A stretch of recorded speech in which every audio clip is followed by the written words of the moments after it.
खाई ऐसी कसम, राज ठाकरे के भी उड़ गए होश।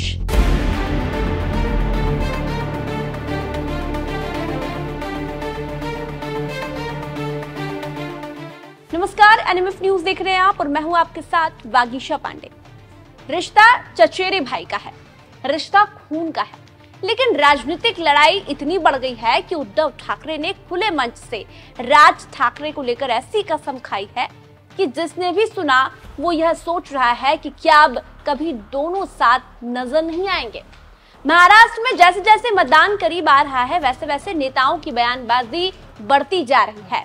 नेता एक दूसरे को भला बुरा बोलने में कोई कोर कसर नहीं छोड़ रहे। ऐसे में उद्धव ठाकरे ने अब कसम खा ली है कि राज ठाकरे से कभी भी राजनीतिक दोस्ती नहीं रखेंगे। अब आप गौर कीजिए, राजनीतिक दोस्ती ना कि पारिवारिक, क्योंकि पारिवारिक कार्यक्रमों में दोनों कई बार साथ दिखे थे और दिखेंगे भी, क्योंकि एक ही परिवार से है।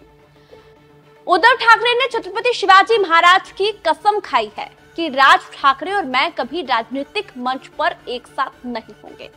उद्धव का मानना है कि राज ठाकरे महाराष्ट्र के लुटेरे हैं और लूटने वालों की मदद किसी भी कीमत पर वो नहीं करेंगे, उन्होंने कहा है। और उनकी मदद भी नहीं करेंगे जिसने लुटेरों का साथ दिया है, ये उद्धव ठाकरे ने साफ तौर पर कहा है। उद्धव ठाकरे ने महाराष्ट्र को बताया अपना परिवार। चुनाव है तो अपना क्या, महाराष्ट्र का हर एक इंसान अब उद्धव को अपना भतीजा, अपनी बहन और भाई दिखाई देने लगा है, क्योंकि इससे पहले तो उद्धव सीएम की कुर्सी और चुनाव चिन्ह के लिए लड़ रहे थे। अब अचानक चुनाव आया तो उद्धव ने कह दिया कि महाराष्ट्र मेरा परिवार है।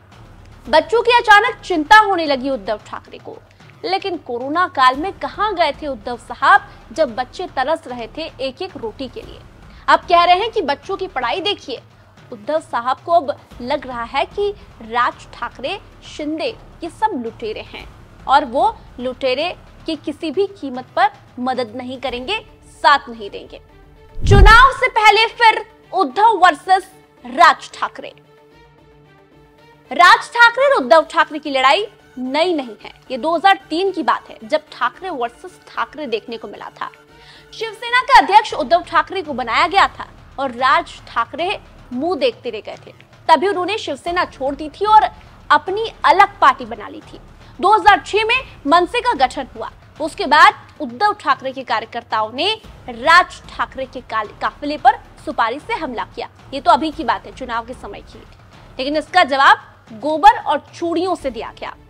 ये बात तो अभी कुछ समय पहले की है। ये लड़ाई तो इनकी 2003 से चली आ रही है। उसके बाद से कई मौकों पर उद्धव ठाकरे वर्सेस राज ठाकरे देखने को मिला था, लेकिन एक बार फिर से पुरानी लड़ाई ताजा हो गई है और महाराष्ट्र में फिर ठाकरे वर्सेस ठाकरे हुआ है और राजनीतिक गलियारों में अब उबाल आ गया है। लेकिन सभी जानते हैं कि दो ठाकरे भाइयों की ये लड़ाई नई नहीं है, बल्कि 28 साल पुरानी है। अपने चाचा बाला साहब के बहुत करीबी थी राज ठाकरे, लेकिन जैसे ही उद्धव ठाकरे की एंट्री राजनीति में हुई तो राज ठाकरे साइड होने लगे और अब वक्त ये आ गया है कि दोनों एक दूसरे को एक मंच पर देखना पसंद नहीं करते, जिसका नतीजा ये है कि दो भाई आज आमने सामने की लड़ाई लड़ रहे हैं, सत्ता की गद्दी पर बैठने के लिए लड़ाई लड़ रहे हैं। लेकिन अब देखने वाली बात होगी कि जो राज ठाकरे और जो उद्धव ठाकरे लगातार एक दूसरे पर बयानबाजी और पलटवार कर रहे हैं, क्योंकि एक महायुति में है, एक महाविकास अघाड़ी में है और दोनों की ही इज्जत की लड़ाई है। ऐसे में चुनाव नतीजे जब घोषित होंगे तो महाविकास अघाड़ी या फिर महायुति, ये तो देखने वाली बात होगी। आप भी अपनी राय कमेंट कर इस वीडियो पर जरूर रखिए। इस वीडियो को ज्यादा से ज्यादा शेयर कीजिए, लाइक कीजिए और एनएमएफ न्यूज को सब्सक्राइब कीजिए। धन्यवाद।